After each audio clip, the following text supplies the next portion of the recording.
So now looking at the actual echo significance, so many are of no significance, but it's really dependent on size, rate of accumulation, and volume status of preloaded patient.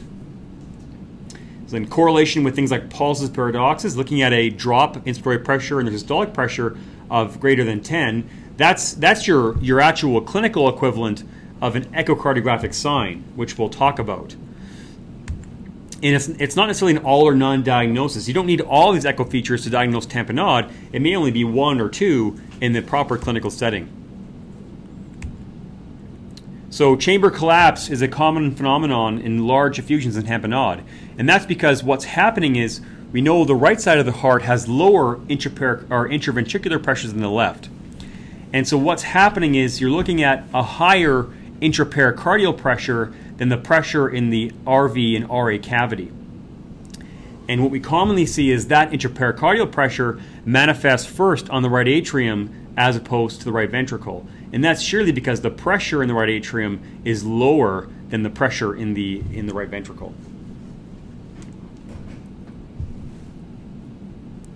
And when we talk about chamber collapse, it's best seen in the apical forechamber and in the subcostal forechamber view, because those are views we can adequately display all the ventricles with usually pretty good detail, depending on the patient and the anatomy. So here's an example of diastolic, RA diastolic collapse. Again, this occurs during diastole because that's when the pressures in the RA are lowest. And it's actually normal to have some degree of RA collapse during diastole because, of course, that's when it's emptying.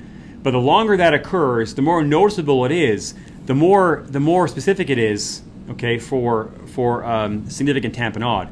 But when you don't have collapse of the right atrium, it's actually a pretty helpful sign to say that, you know, this is pretty unlikely, okay? You know, there are conditions where, for example, you might have very high right-sided pressures like pulmonary hypertension where you may not display that same feature, but that's less common.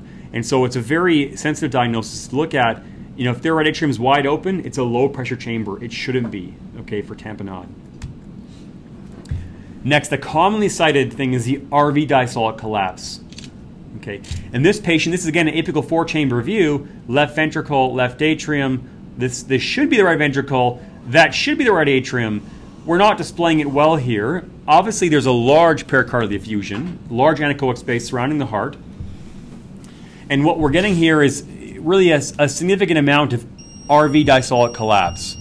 Again, it occurs in diastole because this is when the intraventricular pressures are lowest. And so I would, you know, urge you guys to look at it. If you get a nice apical four-chamber, that's great. If you can't, a good subcostal four-chamber. So to really exploit those views, to look for that pathology. So that's RA and RV diastolic collapse.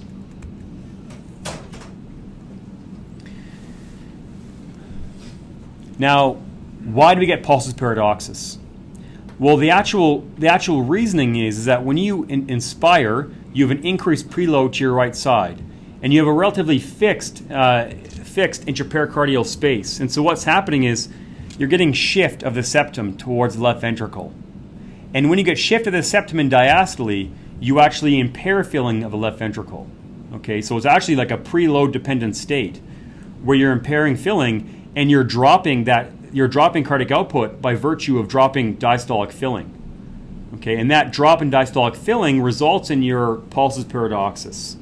Okay, so that's how we kind of relate the echo picture and the clinical picture together, and that's why patients who have significant tamponade really should have a degree of pulsus paradoxus. So that's a really helpful clinical finding and echo finding to look for. You may actually see this on a short axis view depending on their acoustic windows.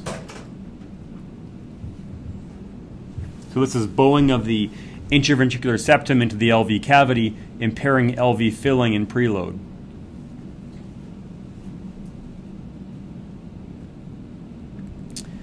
Here is your subcostal view again to reorient you. Right atrium, right ventricle, right atrium, right ventricle, left atrium, left ventricle. Large amount of anechoic fluid, okay, within the pericardial space. And we're seeing the right atrium here kind of take on this wavy appearance, okay. Again, it can be normal to have a small amount of RA diastolic collapse, but here we're seeing it quite prominently. We're also not seeing the RV fill very well. Or, you know, basically in tamponade, although you see septum shifting, the actual filling of the RV is actually impaired. Okay, so that's an important feature is, although we see this septal shift, there's actually less filling overall in the RV. And when a patient starts to manifest symptomatology, it's really because they're starting to have a gradient that's favoring less filling from the mean systemic filling pressures. This is a very helpful sign at the bedside, and oftentimes very easy to obtain is your IVC view. Okay, so again, IVC enters the RA with the hepatic vein. Hepatic veins here. This would be the right atrium. We're seeing this is likely intrapericardial space, and we can see it's plethoric. Okay, and plethora, okay, is greater than 2.1 centimeters and less than 50% collapse. Okay, that's really the definition of plethora. It's a really juicy IVC, and it really doesn't move a whole lot. Okay, and when we see this, it's got high sensitivity but poor specificity. Obviously, a lot of things can cause dilation of the IVC, whether it's right ventricular failure, pulmonary hypertension, being on high amounts of PEEP, for example, can cause dilation of the IVC. But when someone has tamponade and you're trying to rule it in, or in fact rule it out, you really should see high filling pressures on the right side from obstruction from intrapericardial pressures, resulting in RA and RV diastolic collapse. And you're seeing a bit of the reversing pressure gradient, which favors less filling of the right side of the heart. Brian, is that so-called echo smoke, that sort of status? Yes, yeah. I mean, it's not smoke generally. I mean, it can kind of come in all forms, but there's definitely some stasis there, and so you can see it filling. Okay, then it's not filling. So likely, I think it's hard to time it here exactly. There's no kind of respirogram to determine which phase is inspiration, but I expect what's happening is you're seeing more filling during inspiration and then a hiatus during expiration. Okay, so the inspiration favors the RV filling and RA filling, but expiration does not. Looks like sludge. Looks like sludge, yeah. And actually, if you echo a patient or look at a patient's IVC and cardiac arrest, this is what you'll see: is you'll see stasis, because that's effectively what's happening, is just stasis. Oh. So when all the classic signs are absent, again, acute pericardial hematoma or loculated effusion, this is when it's really helpful to have our cardiology colleagues. They may need a transesophageal echo, and it really depends on the context. So in the CV ICU, this is just a different case altogether and really demands a high level of expertise to sort out the hemodynamic abnormalities. Again, severe pulmonary hypertension, okay, because they have high right-sided pressures, okay, which may prevent collapse until basically the point of arrest. So the bottom line, the presence of a pericardial effusion, okay, that is extremely helpful, separating that from a pleural effusion. A compatible clinical history and examination, things like pulsus paradoxus, a recent history of a intervention like a cardiac cath or penetrating trauma, no other clear contributor to shock that is obvious, a dilated IVC, or in fact, even if you have a central venous catheter in place, would suggest an elevated systemic venous pressure, okay, because this really should happen in the setting of tamponade. Dynamic chamber collapse further adds fodder to your argument that you think this effusion is clinically significant.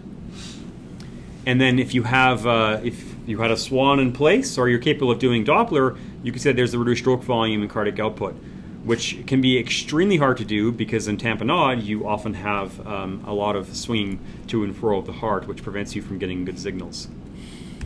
So treatment, as much as it's important to be at the bedside finding out this pathology, it's important to start IV fluid resuscitation, okay, with your simultaneous evaluation. And so if you really think this patient's in shock and this is a contributor, give them fluids. Okay, the likelihood that they're going to have pulmonary edema is very, very low. Okay, but one should not wait to diagnose clinical tamponade before starting fluids. And yeah, should not put pulmonary edema. Talk with your colleagues. Now, the question of tamponade is in many instances maybe an uncertain one. The simplest thing in certain instances may actually be just to safely drain it. If it is safe to drain it in a patient who's in refractory shock, again, talk to your colleagues, because it may be hard to separate tamponade from just a large effusion or from an effusion in many instances. And so it's good to get more kind of brains in the case to separate whether or not it's a clinically relevant effusion. Ultrasound itself, I'm not going to cover the actual approach, but suffice to say that ultrasound-guided approach for drainage of a pericardial effusion has really revolutionized the way we approach drainage of an effusion and has reduced the risks of things like cardiac perforation.